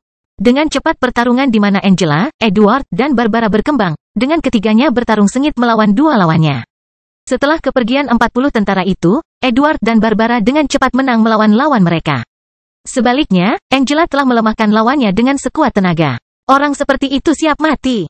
Tapi itu tidak berarti dia akan membiarkan Angela memenangkan pertarungan tanpa perlawanan apapun. Lagi pula, meski dia memahami takdirnya, itu tidak akan menghentikannya untuk mencoba menahan wanita ini di tempat ini lebih lama lagi. Itu adalah sesuatu yang sangat berharga bagi anggota tentara kontra-revolusi lainnya di kota ini. Dia tidak tahu berapa banyak dari orang-orang yang tewas dalam serangan sebelumnya. Namun, dari suara pertempuran yang terjadi di tempat ini dari berbagai penjuru kota, dia mengetahui bahwa ada yang selamat. Oleh karena itu, melawan Angela dengan serius untuk mengulur waktu bagi para penyintas pasukan bentukan Raja Brown ini adalah tujuan kecil pria ini sebelum akhirnya terjatuh di medan perang ini. Tapi dia tidak seberuntung itu. Dentang, tombak es yang panjang menari-nari di tangan Angela saat dia dengan gesit bergerak di sekitar lawannya. Terus-menerus menyerang titik-titik vital individu tersebut. Saat melakukan itu, dia sesekali mengenai armor kokoh lawannya, meninggalkan goresan dan penyok, perlahan menembus struktur utama item ini. Namun pukulannya juga mengenai tubuh pria itu dengan frekuensi tertentu, meninggalkan beberapa luka dengan kedalaman yang berbeda-beda di lengan, kaki, dan beberapa bagian dada yang terbuka. Dengan itu, pria itu kini mengeluarkan darah di seluruh bagian tubuhnya, merasa bahwa dia bisa pingsan kapan saja karena kelelahan yang luar biasa. Dan yang lebih buruk lagi, dia praktis kehabisan energi dan hanya bisa bertahan beberapa pukulan lagi. Ceka, brengsek, aku baru saja memeluk wanita ini selama 3 menit. Dia meratap dalam hati sambil mencoba menghindari serangan tombak Angela yang mengarah ke dadanya. Tapi saat melakukan itu, dia tiba-tiba merasakan sakit yang luar biasa di bagian tulang belakangnya, di punggung bawah. Sesuatu yang untuk sesaat menghilangkan seluruh kemampuannya untuk bergerak. Kotoran, dia melakukan satu-satunya hal yang dia bisa saat ini. Merasa tulang punggungnya hancur dan seluruh geraknya hilang. Dan saat dia merasakan sensasi terburuk dalam hidupnya, ujung tombak Angela menembus tenggorokannya, segera menghentikan tangisan kesakitannya. Sayang sekali, aku akan merusak pemakamannya, kata Angela dengan nada agak lelah. Dia kemudian menjatuhkannya ke tanah sebelum akhirnya menggunakan tombak es yang sama untuk mengakhiri hidup orang ini. Dengan serangan kuat ke tengah wajahnya. Setelah itu selesai, pertarungannya melawan Raja Spiritual level 56 telah berakhir, dan pria ini mengikuti jalannya menuju akhirat. Saat dia selesai, Angela merasa lega dan kemudian melihat ke arah pertarungan Edward dan Barbara melawan lawan terakhir itu. Musuh itu sudah tak jauh lagi bergabung dengan korbannya. Di tempat itu, Raja Spiritual level 55 sedang dengan kakinya diikat oleh semacam rantai, sementara Edward menyerangnya dengan teknik pertarungan tangan kosong, mengalahkan lawan tersebut. Pukulannya diatur dengan sangat tepat, mengandung kekuatan sebanyak yang dia bisa gunakan pada setiap gerakan, dan napasnya teratur. Tapi, semua ini membuat lawannya menderita di tangan letnan itu, sementara dia hanya punya tangan untuk membela diri karena saat ini Barbara sedang membatasi pergerakannya. Dengan begitu, setiap saat, musuh terakhir yang masih hidup di tempat ini terkena tinju Edward, terkadang di perutnya, namun sebagian besar pukulannya langsung mengenai kepalanya. Kekuatan, batuk, dia menerima serangan kuat lainnya dari lawannya, sesuatu yang tepat mengenai rahangnya, menyebabkan rahangnya terkilir. Pada saat yang sama, sebagian darah dan gigi keluar dari mulutnya. Saat dia menjerit kesakitan karena pukulan seperti itu, dia merasakan keseimbangannya menghilang. Saat ini, dia mengalami kenyataan yang sangat berbeda dari biasanya, sekaligus menderita kerusakan pada tubuhnya. Dengan ini, segera setelah dia merasakan pukulan Edward, dia kehilangan keseimbangan. Jatuh ke tanah, kekuatan. Pada saat itu, pukulan terakhir yang dilemparkan oleh Edward menghantam udara, tepat ketika Raja Spiritual itu terjatuh ke samping. Apakah dia menangkis? Namun sebelum Edward menyadari bahwa musuhnya tidak melakukannya, Barbara mengambil kesempatan itu dan melancarkan serangan terakhir. Dia baru saja menusuk kepala lawannya dengan ujung tajam palu perang yang ditinggalkan di medan perang oleh Raja Spiritual lainnya. Menyadari hal ini, Angela segera berhenti mengumpulkan cincin spasial di area sekitar dan berkata dengan puas. Kamu akhirnya selesai, ya, tapi itu pertarungan yang sulit. Edward berkomentar, merasakan kelelahan di tubuhnya, yang meskipun tidak mengkhawatirkan, adalah sesuatu yang tidak bisa tidak dia sadari setelah dia selesai bertarung. Sebaliknya, Barbara terlihat lebih baik. Tapi itu normal, sebagai level yang lebih rendah, dia lebih berusaha mendukung Edward daripada bertarung tatap muka dengan lawan itu. Apa yang kita lakukan sekarang? Dia bertanya sambil berjongkok di tempat itu dan kemudian mengambil cincin spasial yang ada di salah satu jari pria yang baru saja dia bunuh. Kumpulkan semua cincin spasial di area ini. Setelah itu, kita akan berpencar dan menuju berbagai pertempuran di sekitar kota ini. Angela berkata tanpa penundaan saat dia mendengar suara pertempuran datang dari bagian lain kota maritim dan melihat banyak benda di tanah bersinar. Cincin spasial adalah benda yang sangat kokoh. Lagi pula, akan merepotkan jika kehilangan barang di penyimpanan seperti itu setiap kali seseorang menghadapi ancaman mematikan. Oleh karena itu, kecuali perbedaan antara level item dan tingkat keparahan keadaan di sekitarnya sangat brutal, akan sulit untuk menghancurkan item seperti itu. Dan karena sebagian besar orang yang terbunuh oleh jebakan besar itu adalah jenderal spiritual ke atas, mereka pastinya memiliki cincin yang cukup bagus untuk menahan serangan sebelumnya. Kalau tidak, itu juga tidak akan membuat banyak perbedaan.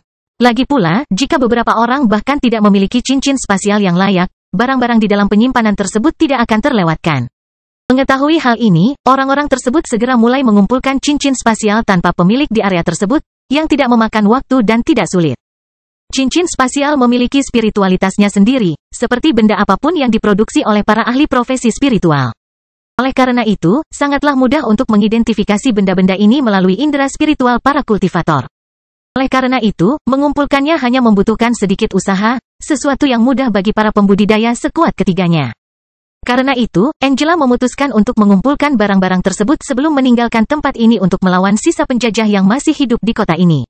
Tidak butuh waktu lama, dan pertempuran di sekitar kota maritim segera berakhir, dengan jumlah pertempuran berkurang dan semakin sedikit serangan yang dilancarkan di daerah sekitarnya. Banyak perkelahian telah terjadi dalam hampir 50 menit pertempuran dari awal hingga saat ini, akhir dari konflik. Namun jumlah pertempuran di kota maritim jauh dari jumlah yang terlibat dalam tragedi Persephone. Namun hal itu sudah diduga karena konflik di Persephone telah melibatkan puluhan ribu lawan. Namun di kota maritim, terdapat lebih dari 16.000 lawan di sini, dan penyergapan besar-besaran saja telah memusnahkan lebih dari separuh jumlah tersebut. Setelah momen awal konflik itu, Kurang dari 6.000 musuh tersisa untuk dihadapi oleh lebih dari 1.000 tentara-tentara dataran hitam. Dan bahkan jika jumlah tersebut jauh lebih besar daripada jumlah yang dapat didukung oleh tentara setempat. Sebagian besar musuh-musuh tersebut telah menderita akibat jebakan yang sama besarnya dengan para raja spiritual sebelumnya. Faktanya, selain beberapa ratus tentara-tentara kontra-revolusi yang jauh dari jebakan pasukan Minos di tempat ini, semua anggota kelompok lainnya telah menderita secara dramatis akibat susunan bahan peledak yang digunakan pada awal semuanya. Jadi, konflik di kota ini perlahan-lahan akan berakhir, diiringi dengan diamnya matahari terbenam, dengan hampir 30% infrastrukturnya terganggu. Bangkitnya dataran hitam bab 750 peluang imigrasi. Minggir, minggir, bersihkan jalan bagi gerbong untuk lewat. Hei, hei, kalian, bantulah di sini. Berbagai teriakan seperti ini terdengar di banyak jalan di sekitar kota maritim. Khususnya yang paling dekat dengan pertempuran sebelumnya. Ratusan tentara dari Black Plain Army sudah mengerjakan puing-puing lokal di tempat-tempat tersebut. Mereka berupaya mengumpulkan lingkaran spasial dari kematian di area sekitar, mengumpulkan barang-barang penting, dan menyelamatkan warga dalam situasi genting. Pada saat yang sama, beberapa warga di daerah yang jauh dari medan perang telah turun ke jalan, bergegas menuju tempat tersebut untuk membantu menyelamatkan penduduk setempat.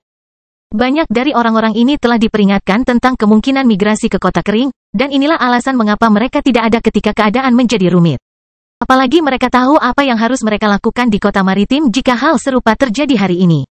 Oleh karena itu, orang-orang yang ingin memanfaatkan kesempatan untuk bermigrasi ke kota kering sudah berada di pinggiran kota, mendengarkan perintah tentara dan membantu semampu mereka. Namun tidak hanya orang-orang tersebut yang berada di sana, namun juga warga yang tidak mengetahui peluang kota kering.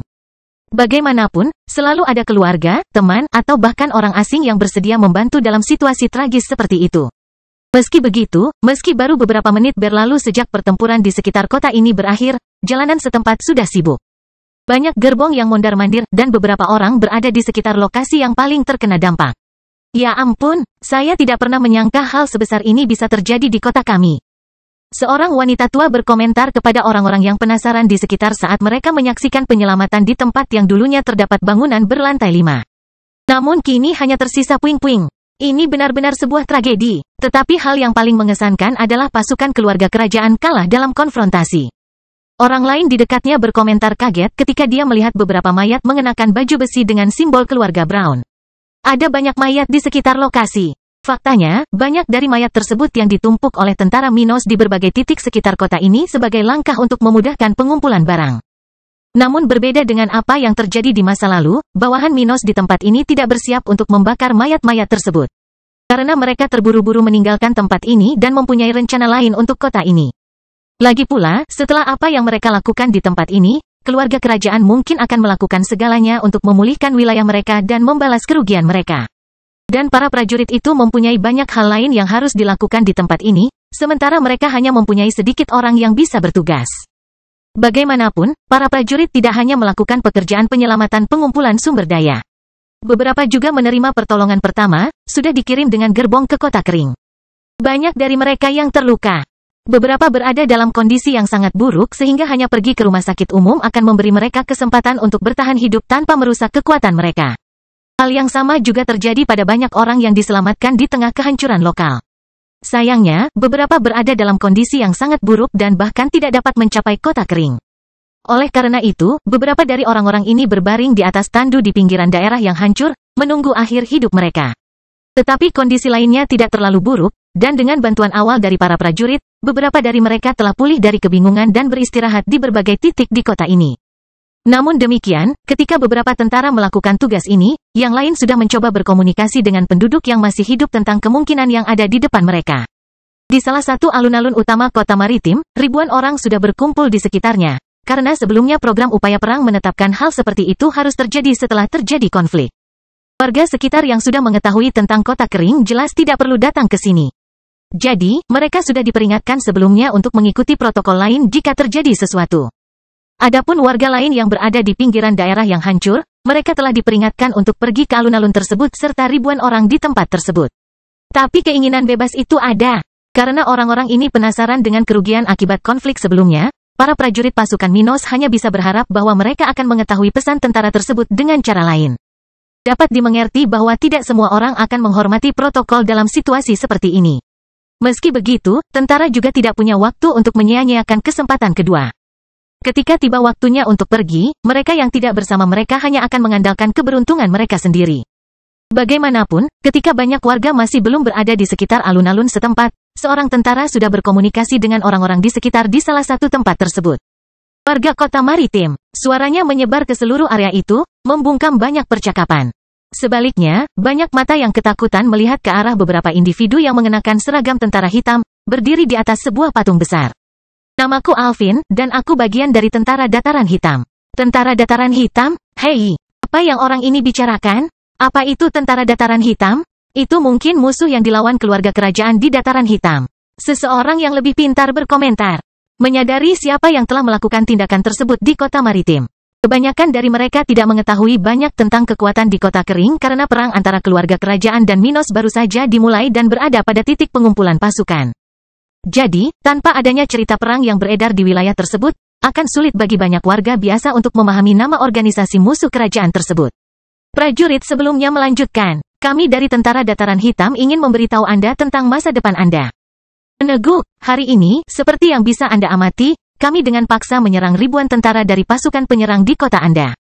Jadi, hanya masalah waktu sebelum tempat ini menarik perhatian musuh. Kota kecil kita sudah selesai. Kita akan terseret ke dalam perang karena ini. Sial, aku baru saja membeli rumah baru. Seseorang berkata dengan frustasi, singkat agar tidak ketinggalan sisa pidato prajurit itu.